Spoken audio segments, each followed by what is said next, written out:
आकाशवाणी भोपाल से प्रस्तुत हैं बुंदेली में समाचार। सबसे पहले बात करते हैं पीएम मोदी के केरल दौरा की। प्रधानमंत्री नरेंद्र मोदी आज केरल के एर्नाकुलम में लगभग 11,000 करोड़ रुपया की विभिन्न विकास परियोजनाओं को शुभारंभ करो। श्री मोदी ने भारत पेट्रोलियम निगम लिमिटेड की कोच्चि रिफाइनरी में पॉलीप्रोपाइलीन इकाई की आधारशिला सोई रखी। प्रधानमंत्री ने 2 प्रमुख राजमार्ग परियोजनाओं को भी उद्घाटन करो।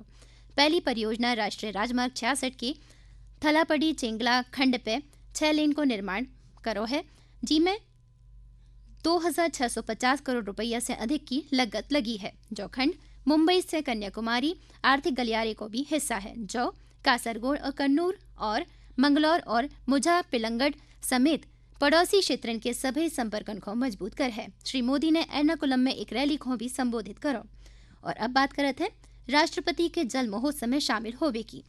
राष्ट्रपति द्रौपदी मुर्मू आज दिल्ली में जल महोत्सव में शामिल भई। उन्हें कही है कि पानी बचाओ हर नागरिक की जिम्मेदारी है, इसे कोनो अनमोल खम जानो नैया ईखों खजाना की तरह ही संभालने चाहिए। ई मौका पे केंद्रीय जल शक्ति मंत्री CR पाटिल ने भोपाल जिला के गांव मुगलिया हाट के सरपंच धर्मेंद्र मारन को नल जल योजना में बेहतरीन काम के लाने सम्मानित भी करो।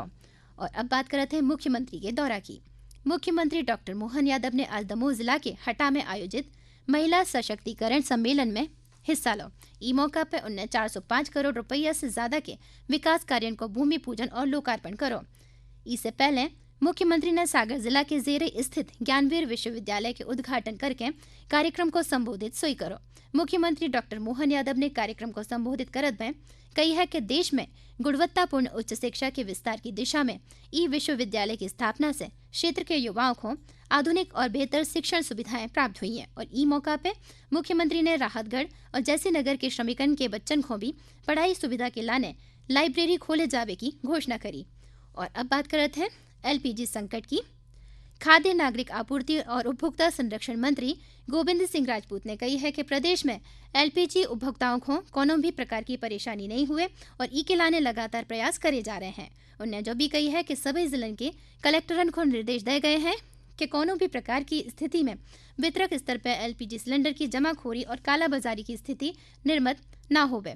श्री राजपूत ने कही है कि वर्तमान में प्रदेश में पेट्रोल और डीजल और घरेलू गैस सिलेंडर को पर्याप्त स्टॉक उपलब्ध है और आपूर्ति लगातार बनी भई है। और अब बात करते हैं संभाजी महाराज बलिदान दिवस की। आज छत्रपति संभाजी महाराज को बलिदान दिवस है। प्रदेश के मुख्यमंत्री डॉक्टर मोहन यादव ने सोशल मीडिया पे पोस्ट करत भय संभाजी महाराज को मराठा गौरव और राष्ट्र को वीर सपूत बताई। उनने कही है कि धर्म की रक्षा के लाने प्राणन की आहुति देवे वाले ऐसे महान योद्धा को शौर्य और पराक्रम हमेशा देशवासियों को गौरवान्वित करत रहते हैं। और अब बात कर लेते हैं समाधान योजना की। प्रदेश की सरकार ने समाधान योजना की डेडलाइन 28 फरवरी से बढ़ा के 31 मार्च 2026 कर दी है। अब तक 22,14,000 बिजली उपभोक्ता योजना को फायदा उठा चुके हैं और 392 करोड़ 28 लाख रुपया को सरचार्ज माफ करो जा चुको है। जिन लोगों पर 3 महीना से ज्यादा को बिजली बिल बकाया है वे एक मुश्त रकम जमा करके 90% तक सरचार्ज माफी पा सकते हैं। और अब बात कर लेते हैं टीकाकरण अभियान की। प्रदेश में सर्वाइकल कैंसर से बचाव के लाने फ्री HPV टीकाकरण को अभियान चलाया जा रहा है।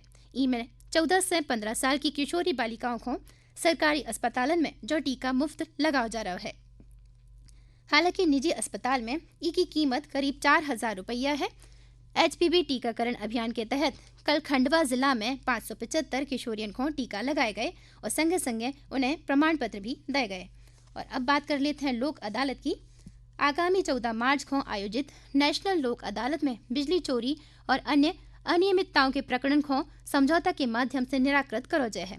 ऊर्जा मंत्री प्रद्युमन सिंह तोमर ने विद्युत उपभोक्ताओं और प्रयोगकर्ताओं से अपील करी है कि विद्युत अधिनियम 2003 धारा 135 के अंतर्गत विद्युत चोरी के लंबित प्रकरणों और विशेष न्यायालय के विचाराधीन प्रकरण के निराकरण के लाने अप्रिय कानूनी कार्रवाई से बचने के लाने वे अदालत में समझौता करने के लाने संबंधित बिजली कार्यालय से संपर्क कर सकते हैं।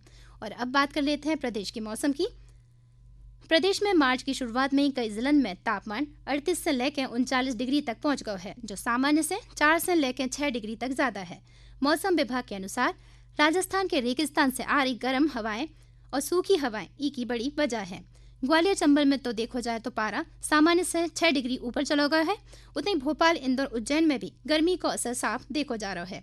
मौसम विभाग के अनुसार कई इलाकन में तापमान 40 डिग्री के पार भी जा सकता है। और ई के संगे बुंदेली समाचार समाप्त भय।